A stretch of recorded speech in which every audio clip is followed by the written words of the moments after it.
Gênesis 3:5, porque Deus sabe que no dia em que dele comerdes, se vos abrirão os olhos, e como Deus, sereis conhecedores do bem e do mal. Pai, nós te louvamos por esta noite, pela oportunidade de podermos reunir como igreja para adorar e bendizer o teu nome. Muito obrigado pelos teus filhos e filhas que estão aqui nesta noite. Muito obrigado, ó Deus, pela tua igreja que se reúne hoje em adoração, não apenas neste lugar, mas nos vários lugares dessa terra, em que homens, mulheres, o povo do Senhor, estão reunidos para celebrar e bendizer o teu nome. Senhor, eu sei que o Senhor tem falado neste lugar, mas eu peço mais uma vez, Senhor, continua falando aqui agora, fala ao nosso coração, tira do nosso coração, Espírito Santo, toda a resistência, nos quebranta e nos faça sensíveis à tua palavra, para a glória do teu nome, em o nome de Jesus. Amém. Eu estava lendo um texto que me chamou a atenção, cujo autor disse o seguinte: o Espírito de Deus está à procura de pessoas cujo coração esteja perfeitamente diante dele. Pessoas com o coração disponível, pessoas com o coração aberto, pessoas cujo coração está voltado para o Senhor. E quando acontece do Espírito de Deus encontrar alguém assim, Deus se alegra, Deus se deleita. E ao se deleitar em pessoas cujo coração está aberto, Ele manifesta o seu poder e a sua graça em aprovação à vida e ao ministério dessa pessoa. Você sabe, amado, que você é parte da igreja de Cristo. Parte, porque não somos aqui toda a igreja reunida. Somos uma parte dela. Neste momento, em vários lugares do nosso país, em vários lugares do mundo, outros irmãos estão adorando assim como você e eu. E essa completude de pessoas formam a igreja do Senhor Jesus. Mas nós muitas vezes não temos a noção de que fazer parte da igreja é também fazer parte de um exército. E por sermos parte de um exército, vamos precisar enfrentar batalhas.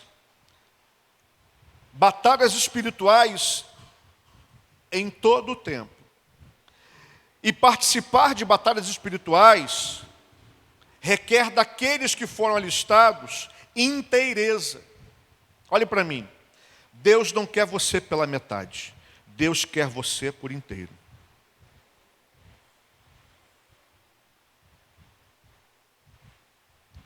A Bíblia nos fala de dois homens, Abraão e Jó. Abraão e Jó são o tipo de pessoa que eles atendem ao requisito de um coração inteiro. Eles atendem ao requisito de uma vida entregue a Deus.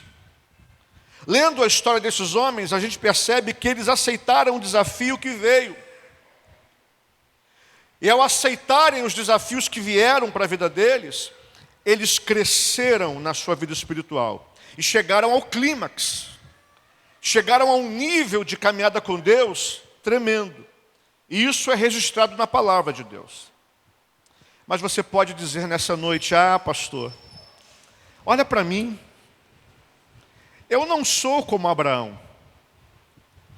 Pastor, Jó, as dificuldades que ele enfrentou, as lutas que ele enfrentou, pastor, eu também não sou como Jó. Como é possível ter um coração perfeito diante de Deus? Se é isso que preciso para combater o combate da fé, ter um coração íntegro, um coração perfeito diante de Deus, ah, pastor, me declaro derrotado. antes mesmo de começar. Verdade, irmão. Você e eu não somos Abraão. Mas nós podemos aceitar os desafios que vêm da parte de Deus para nós. É um fato. Você e eu não somos Jó. Mas podemos manter a atitude correta diante de Deus. Falei agora que fazer parte da igreja é fazer parte de um exército. E quem militou a vida militar sabe que um soldado, ele tem que se comprometer. Um soldado sabe que o seu comprometimento deve ser de obediência absoluta. Custe o que custar.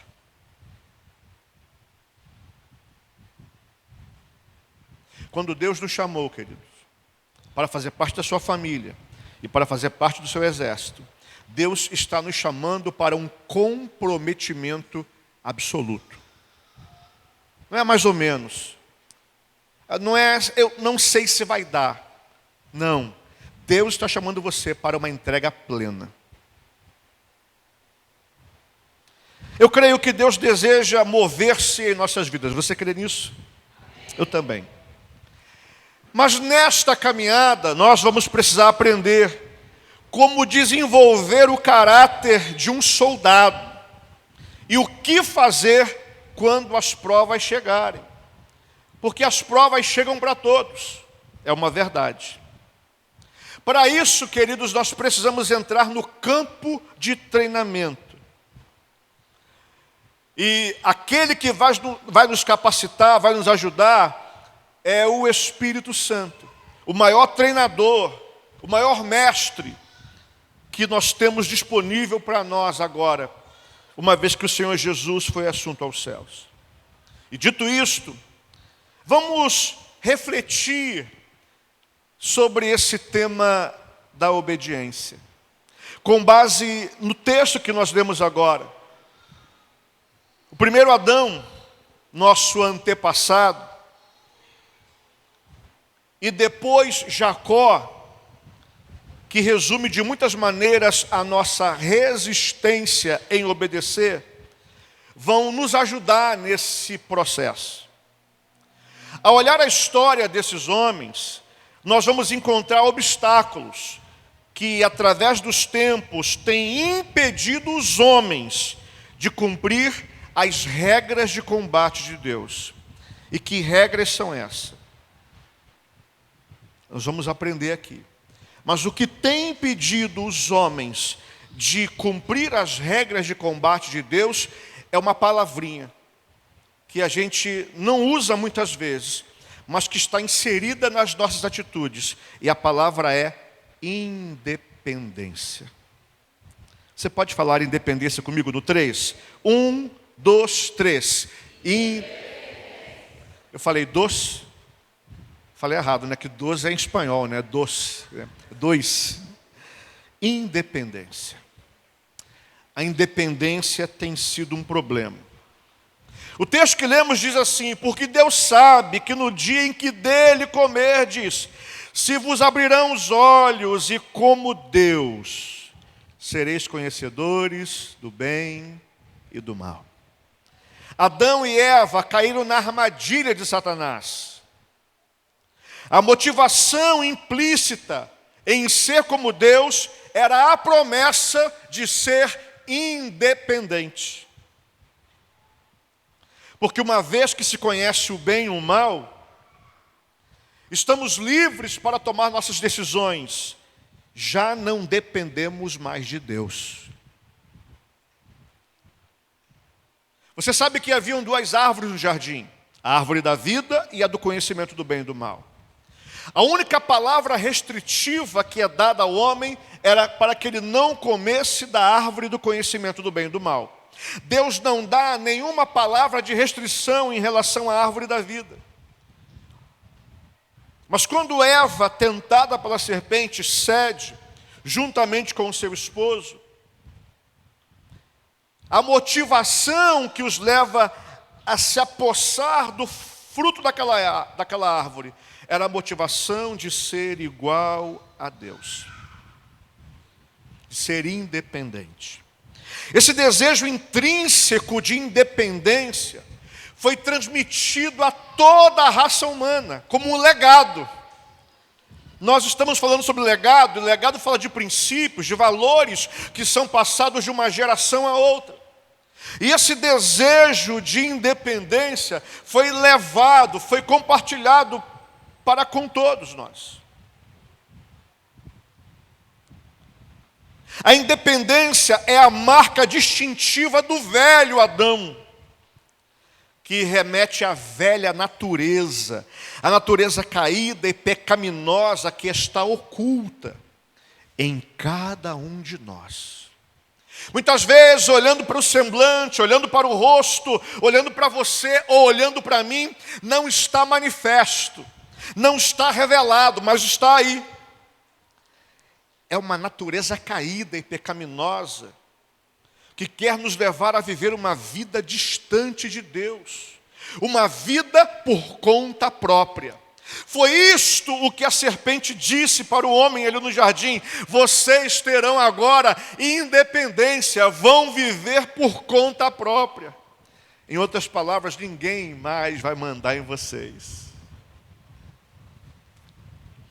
Eu lembro que a minha mãe estava doente, enferma, e ela tinha algumas restrições médicas. E eu, como filho, me via obrigado a ter que falar: mãe, olha, não pode fazer isso, mãe, isso aqui não dá para fazer. Ela dizia: ninguém manda em mim. E ela saía escondida de casa. Aí, era uma cidade pequena, na qual pastoreávamos, o pessoal da igreja passava e dizia assim: pastor, vi a sua mãe lá na praça comendo empadão.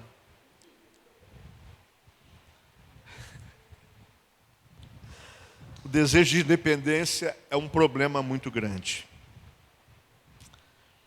A humanidade, através da história, tem seguido vários caminhos na busca da independência de Deus. Eu vou apresentar 3 para você aqui nessa noite. Primeiro, o primeiro caminho que o ser humano tem buscado para se tornar independente de Deus é o conhecimento. Foi crucial o momento em que Adão e Eva se afastaram da árvore da vida e escolheram a árvore do conhecimento. Desde então, obter conhecimento tornou-se o objetivo principal da humanidade. Os últimos séculos nos apresentam um grande crescimento na ênfase pela ciência, do latim scientia, palavra latina para o conhecimento. Então o homem tem investido todo o seu tempo na busca do conhecimento. E por isso nós vemos uma explosão da ciência, na expectativa de trazer grandes melhorias para a humanidade. E nós não podemos negar que o avanço científico tem os seus benefícios. Por outro lado, a ciência tem falhado em produzir soluções para os problemas básicos da humanidade, como a injustiça, a pobreza, a crueldade, entre outros. Embora a ciência tenha os seus benefícios, ela também proporcionou ao homem a fabricação de armas, que são poderosas para destruir outros homens. E infelizmente, muitas dessas armas estão nas mãos de homens cruéis e malvados que não pensarão 2 vezes ou não vacilarão em usá-las para a destruição de outros homens. Outro dia eu estava lendo sobre homens da ciência, homens tementes a Deus, que buscavam a ciência para glorificar a Deus. Hoje, entretanto, nós vemos o homem buscando a ciência, mas, na maior parte das vezes, para afastar os demais de Deus, ou para acabar com a ideia de Deus. Tive a oportunidade de ouvir o pastor e professor Adalto Lourenço. Ele partiu para o Senhor agora, no ano passado, um físico. E se você tiver a oportunidade, acesse no YouTube, Adalto Lourenço, pastor e físico. Veja esse homem falando sobre o Gênesis, você vai ficar impactado. Inclusive ele lançou alguns livros e um deles eu comprei, trabalhando Gênesis 1, sobre a criação. É um dos raros exemplos de homens da ciência, que buscam a ciência, não para se afastar de Deus, mas para glorificar a Deus. O segundo caminho que nós vemos que tem afastado o homem de Deus e o levado à independência, por incrível que pareça, é a religião.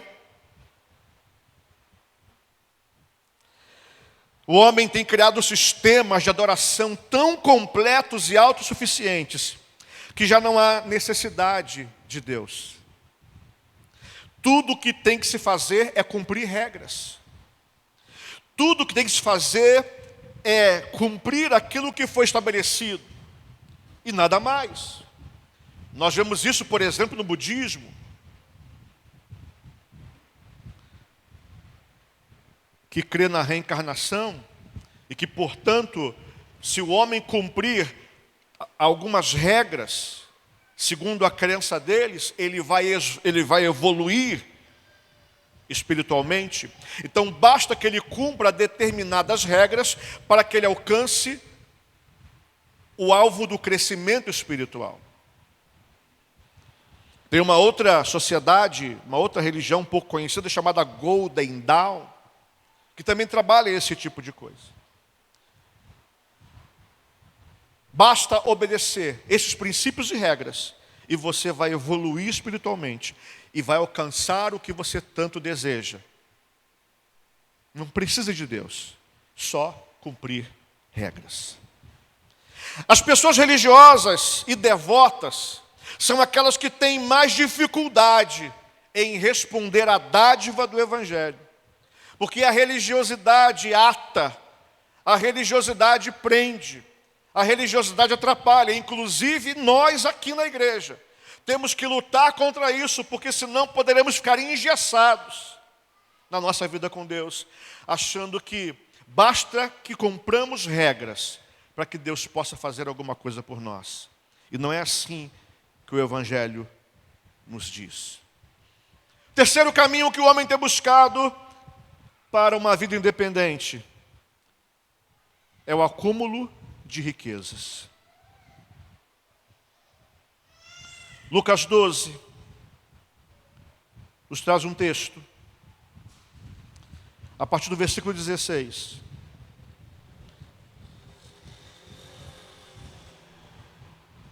Que diz o seguinte: e lhes proferiu ainda uma parábola, dizendo: o campo de um homem rico produziu com abundância. O campo de um homem rico. Então o homem já era rico, mas a sua plantação ali, a sua colheita foi abundante. E aí, diante dessa colheita, diz o texto, ele arrazoava consigo mesmo, dizendo: que farei? Pois não tenho onde recolher os meus frutos. E disse: farei isto: destruirei os meus celeiros, reconstruí-los-ei maiores, e aí recolherei todo o meu produto e todos os meus bens. Então direi à minha alma: tens em depósito muitos bens para muitos anos, descansa, come, bebe e regala-te. Mas Deus lhe disse: louco, esta noite te pedirão a tua alma, e o que tens preparado, para quem será? Assim é o que entesoura para si mesmo e não é rico para com Deus. Inúmeras pessoas estão cometendo este mesmo erro agora. Só quero que você entenda que eu não estou aqui fazendo apologia a voto de pobreza. O que eu estou dizendo para você é que o homem tem buscado alguns caminhos na expectativa de ter uma vida independente de Deus. E para muita gente, dinheiro no bolso é tudo o que precisa para viver uma vida plena. Mas nisso não é verdade. O desejo de independência de Deus é o que marca e distingue a todos os que pertencem ao reino de Satanás. Esta é também a marca que distingue o mundo, segundo o que Jesus disse aos seus discípulos em João 17:16. Eles não são do mundo, como eu também não o sou. Aqui no texto, mundo significa aquelas pessoas que nunca se submeteram à autoridade do rei que Deus elegeu. Ou seja, que elas nunca se submeteram à autoridade de Jesus Cristo. E o que nós vemos hoje, então, por conta desta independência de Deus, é uma sociedade não, mas uma humanidade alienada e solitária. Esse desejo de independência de Deus separa o homem do restante das criaturas de Deus, que mantém uma dependência estável e inquestionável do Criador. O Salmo 104:19 diz: fez a lua para marcar o tempo, o sol conhece a hora do seu ocaso. O Salmo 147:4 diz: conta o número das estrelas, chamando-as todas pelo seu nome. O Salmo 148:8 diz: relâmpagos, granizo, neve e neblina, vendavais e tempestades, todos dóceis à sua palavra. Salmo 104, versículo 21. Os leõezinhos rugem pela presa e buscam de Deus o seu sustento. Nós teríamos outros textos que falam sobre a obediência da criação ao seu Criador. A Bíblia diz que os rios batem palma. A Bíblia diz que a criação louva a Deus. O homem quer ser independente de Deus, mas a criação está sujeita. Ela obedece às leis e princípios estabelecidos pelo Criador. Não é raro que com frequência os homens rebeldes se sintam sós e alienados do universo que os rodeia, em que o resto das criaturas funcionam unidas em total dependência do seu Criador. O universo funciona conforme os princípios e leis estabelecidos por Deus, enquanto o homem deseja viver uma vida própria, independente, longe da vontade do Senhor. Então, diante desse quadro, que precisamos, irmãos, de um caminho de volta. Uma volta à dependência de Deus. Na cruz, o Senhor promoveu um remédio duplo para a nossa condição caída. Primeiro, Jesus pagou em nosso lugar todo o castigo que nossos pecados mereciam, e dessa forma fez possível que Deus perdoasse os nossos pecados sem transigir a sua própria justiça. Segundo, Jesus também se identificou com um ego independente e egoísta que domina a nossa natureza caída. Romanos 6:6. Sabendo isto, que foi crucificado com ele o nosso velho homem, para que o corpo do pecado seja destruído e não sirvamos o pecado como escravos. Para nos tornarmos discípulos de Jesus, precisamos tomar o duplo remédio. Primeiro, precisamos estar convictos de que por meio do arrependimento e da fé, todos os nossos pecados são perdoados. Esta convicção deve tomar conta do nosso coração, por meio do arrependimento e da fé. Os nossos pecados são perdoados. Segundo, devemos estar de acordo com a sentença de morte proferida para o nosso ego independente e rebelde. A palavra diz para nós que lá, quando Cristo foi crucificado, o nosso homem velho, o homem interior, o velho Adão, que traz em si a concupiscência, que traz intrínseco esse desejo de uma vida independente de Deus, morreu na cruz. Então precisamos acordar com essa sentença de morte proferida para o nosso ego independente e rebelde. Há um ego independente e rebelde em nós, mas a Bíblia nos apresenta uma sentença de morte para essa natureza caída, de modo que possamos voltar a Deus, possamos voltar a uma nova vida para a glória do Senhor. O Senhor Jesus estabeleceu estas condições para o discipulado. Lucas 14:33. Assim, pois, todo aquele dentre vós que não renuncia a tudo quanto tem, não pode ser meu discípulo.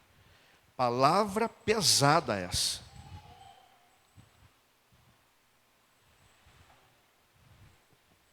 Comecei falando para você que Deus quer você por inteiro. Deus não quer um pedaço de você. Deus não quer o seu coração como um órgão, mas coração simboliza ali toda a inteireza do teu ser. Deus te quer plenamente. Deus te quer por inteiro. Quando o Senhor Jesus fala sobre a regra para se tornar um discípulo, Ele diz que tem que haver uma obediência total. É a regra estabelecida para o soldado, quando este faz parte de um exército.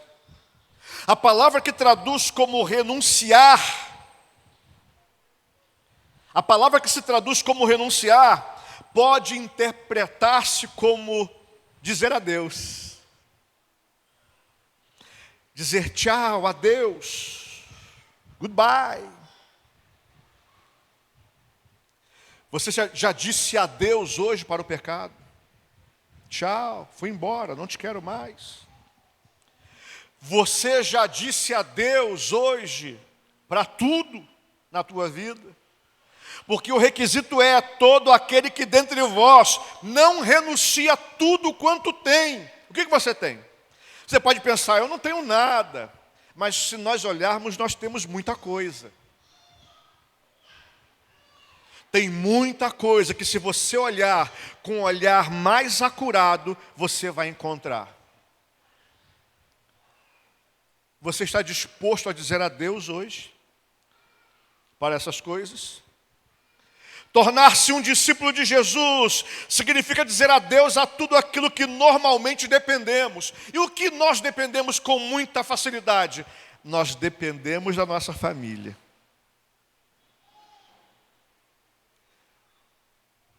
Tá? Você está disposto a dizer adeus para a tua família hoje?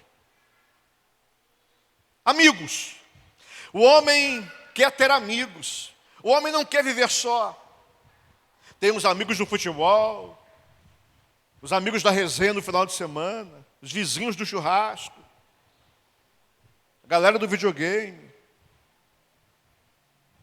Você está disposto a dizer adeus aos amigos? Dinheiro, o homem trabalha, o homem mata e morre pelo dinheiro. Eu não estou dizendo aqui que o dinheiro é um problema. A Bíblia diz que o dinheiro não é problema, o problema é o amor ao dinheiro. Mas você está disposto a dizer adeus ao dinheiro? À carreira? Quanta gente luta, batalha, se entrega em busca de uma carreira. Você está disposto a dizer adeus à sua carreira? Honra e prestígio. As pessoas querem ser prestigiadas. As pessoas querem ser honradas. As pessoas querem ser reconhecidas. Você está disposto a abrir mão da honra e do reconhecimento do mundo? O que a Bíblia está dizendo para você e para mim, queridos, que não é problema ter essas coisas. O que a Bíblia está dizendo para você e para mim é que a nossa dependência deve estar somente em Deus. A nossa expectativa deve estar somente em Deus. A tua expectativa não pode estar no teu filho, no teu pai, na tua mãe, no teu marido, na tua esposa. Não pode. A tua expectativa não pode estar no teu emprego. na tua formação, na tua capacidade física. Não, a nossa dependência deve estar somente em Deus. É isso que Jesus está dizendo. O que é necessário para ser um discípulo de Jesus? Alguém que esteja dependendo de Deus. E às vezes, um desastre ou uma tragédia são necessários para nos levar a reconhecer por completo a nossa dependência de Deus. Deus permite que tragédias e desastres aconteçam para que a gente entenda a nossa dependência dele. Atos 27 nos fala de Paulo.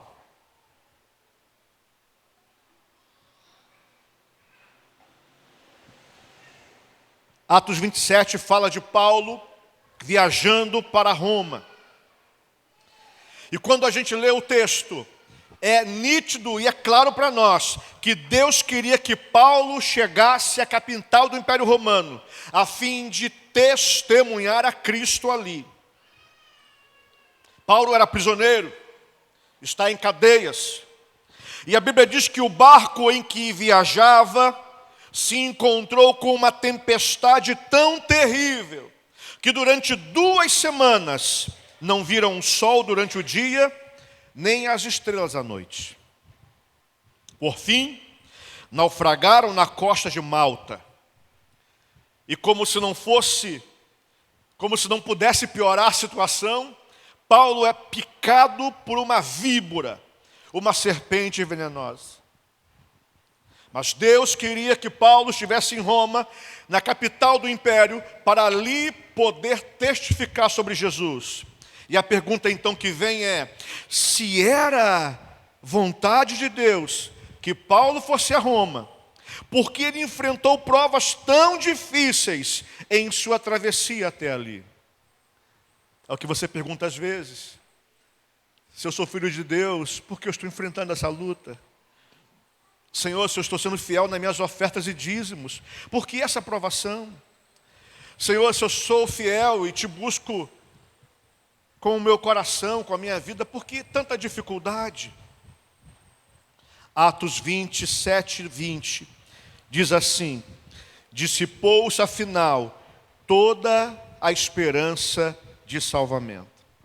Paulo relata que, dada a situação na qual eles estavam, perdeu-se a esperança. Não havia mais esperança de salvamento. É interessante o que eu vou te falar agora, mas era justamente isso o que Deus queria. Esse era o propósito das provas que Paulo sofreu: levá-lo ao lugar onde se perde toda a esperança. Toda esperança em quê? No navio.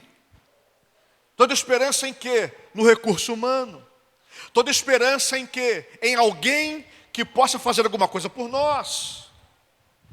Deus nos leva ao lugar onde dependemos apenas dele, para demonstrar que podemos depender dele por completo. O navio afundou, mas nenhuma alma se perdeu. Paulo foi picado pela víbora, mas permaneceu vivo. Chegou a Roma e testemunhou e testificou sobre o Cristo vivo, aquele que veio, que morreu e ressuscitou, e que voltará para buscar a sua igreja. Então, amados, Deus nos leva ao lugar onde dependemos apenas dele, para demonstrar que podemos depender dele por completo. Ao chegar no lugar da dependência total de Deus, Paulo estava pronto para o seu ministério em Roma. Deus está permitindo algumas coisas para que você esteja pronto para aquilo que Deus quer fazer na sua vida. E pode ser que doa um pouco, pode ser que seja incômodo, pode ser que você não queira. Tem tanta coisa que você e eu não queremos. Mas nós, em obediência, nos submetemos para a glória de Deus. Lemos sobre Paulo, e a Bíblia fala que Paulo era apóstolo. A palavra apóstolo quer dizer enviado.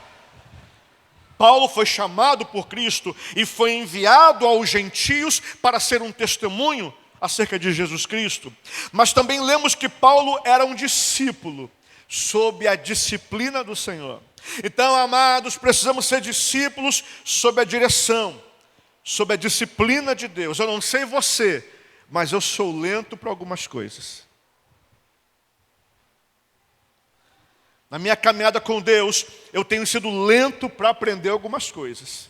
Confesso a vocês, não é aqui um falso senso de humildade. Eu reconheço que tem dificuldade na minha caminhada. Porém, tenho aprendido que quanto mais dependo de Deus, mais Ele me surpreende com os resultados que tem. Resultados que nunca teria por meios próprios. Por isso falei no início que lá na Colômbia eu estava sentado ali entre alguns pastores e dizendo: o que eu estou fazendo aqui? Porque humanamente falando não tem condição. Humanamente falando não daria, não seria possível. Deus me deu a oportunidade ao longo dos anos de estar entre pessoas que eu jamais imaginaria que um dia pudesse estar. E perguntando por que eu estou aqui, como? Porque não sou eu, é Ele. Porque não é a tua capacidade, é Ele. Porque não é o teu poder, é Ele. Porque não é a tua independência, é a tua dependência dEle. Então, mesmo sendo lento para aprender algumas coisas, eu tenho aprendido que a minha dependência de Deus me dá a oportunidade de viver aquilo que eu não poderia viver humanamente falando. Dependa de Deus, meu irmão, e Deus vai te surpreender. Dependa de Deus, minha irmã, e Deus vai te surpreender. Você pode falar amém? Amém. Tem um homem chamado Jacó.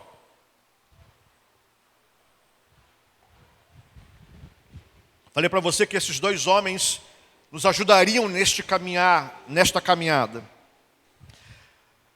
Adão, com o seu desejo de independência de Deus, preferiu o conhecimento, aquilo que Deus tinha para ele.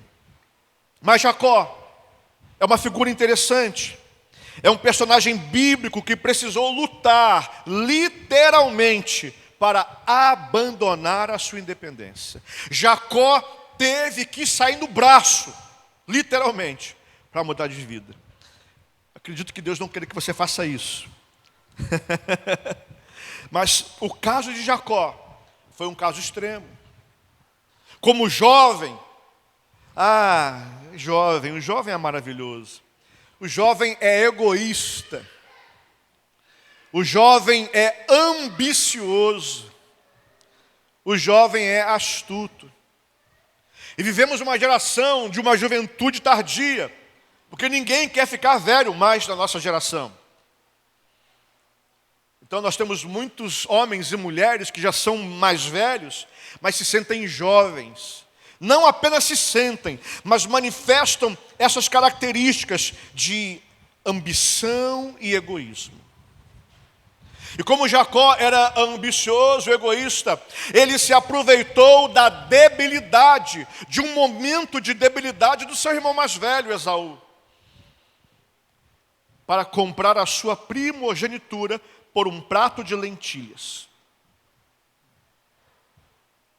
Mas ele não para por aí. Para obter a bênção de seu pai, a bênção da primogenitura, Jacó se faz passar pelo irmão e engana seu pai. Só que nem a primogenitura e nem a bênção da primogenitura ajudaram Jacó. Ele teve que sair de casa fugido. Ele foi para a Mesopotâmia como refugiado, com medo do irmão mais velho, porque este havia prometido matar-lhe assim que o pai falecesse.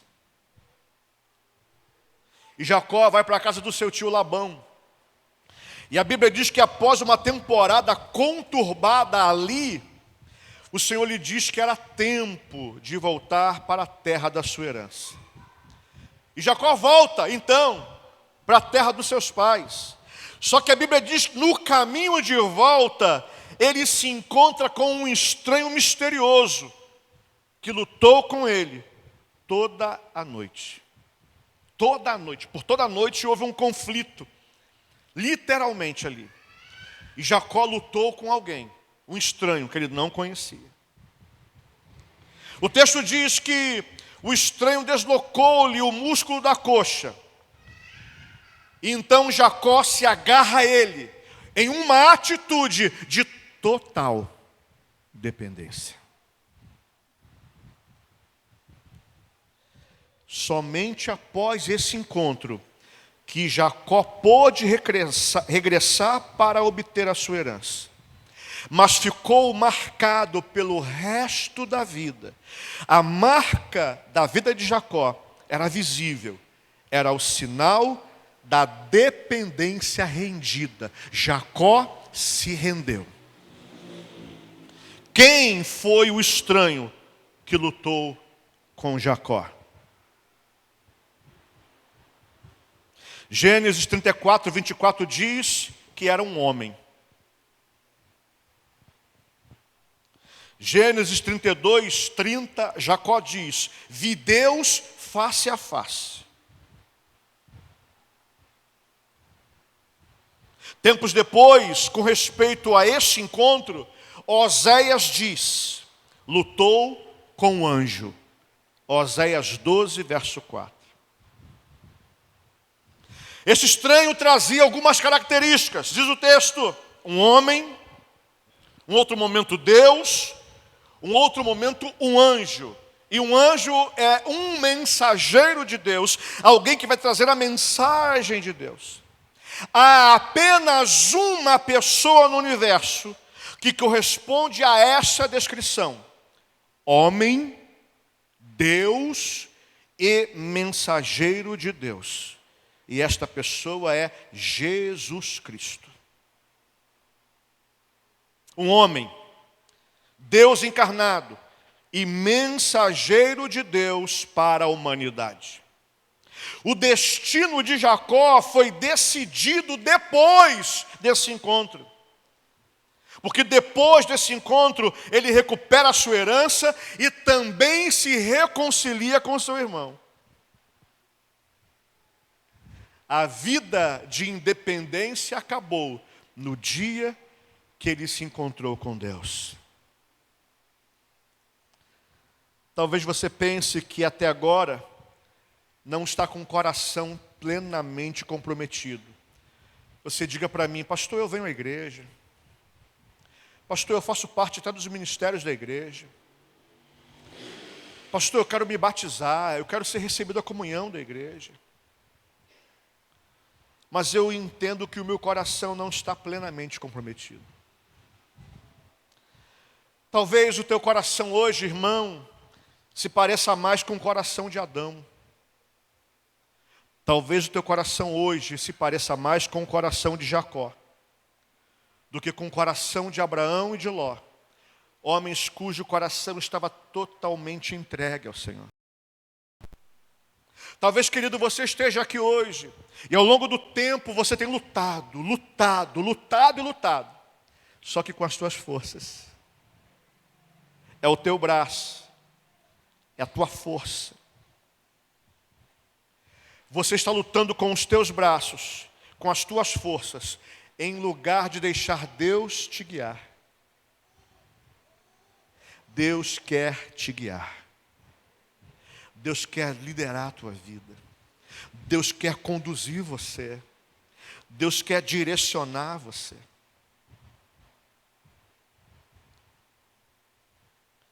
Se assim está a sua vida,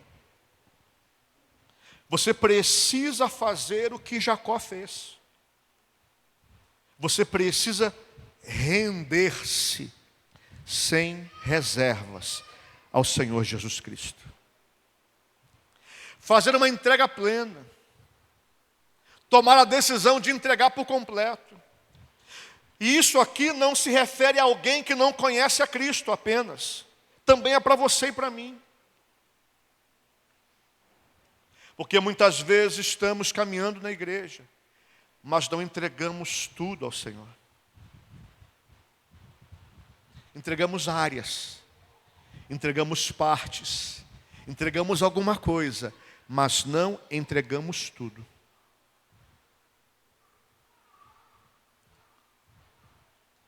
Pela fé, você quer fazer essa entrega hoje?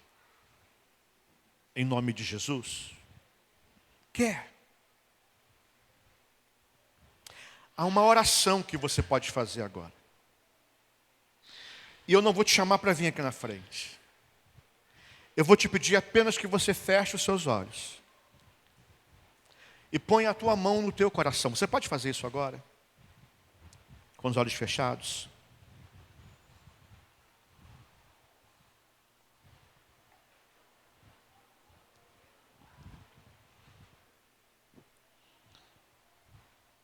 Você viu que o desejo de independência levou ao homem a uma vida frustrada, solitária, quebrada. Você viu que um homem independente toma atitudes terríveis. Mas também viu que quando há uma rendição, tudo muda. Nós vamos orar agora. Eu quero convidar você a orar comigo. E eu quero dizer para você, meu irmão, eu creio que tudo pode mudar na tua vida. Sabe por que eu creio nisso? Porque eu creio que também pode mudar na minha. Com os olhos fechados agora.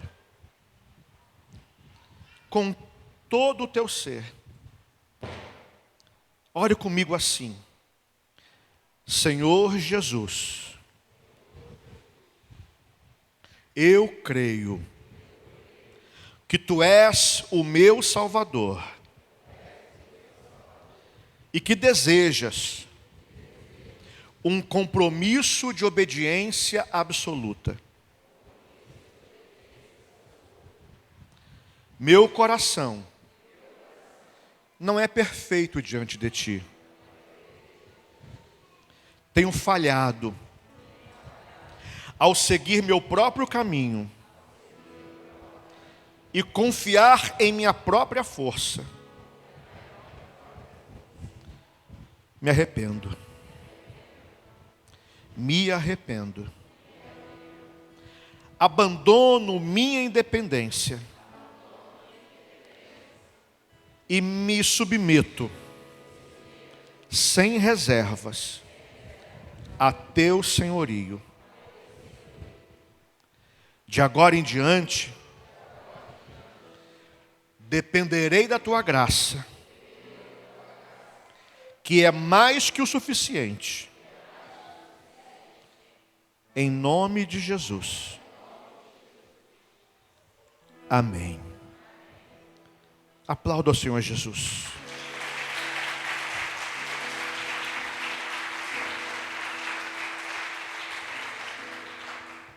De olhos fechados ainda. Muito obrigado, Senhor. Porque a Tua palavra nos mostra o caminho de volta à Tua presença. Muito obrigado porque em Tua graça o Senhor nos revela o caminho que nos traz de volta, que nos reaproxima, que nos leva a esse lugar tão poderoso e tremendo que é a Tua presença, Senhor. Recebe Teus filhos, recebe-nos em Tua presença, nesta atitude de arrependimento, e muda a nossa sorte, Senhor. Como mudaste a sorte de Jacó, quando ele se arrependeu, e se rendeu plenamente diante do Senhor. A sua história foi mudada. Muda também a nossa sorte. Muda também a nossa história.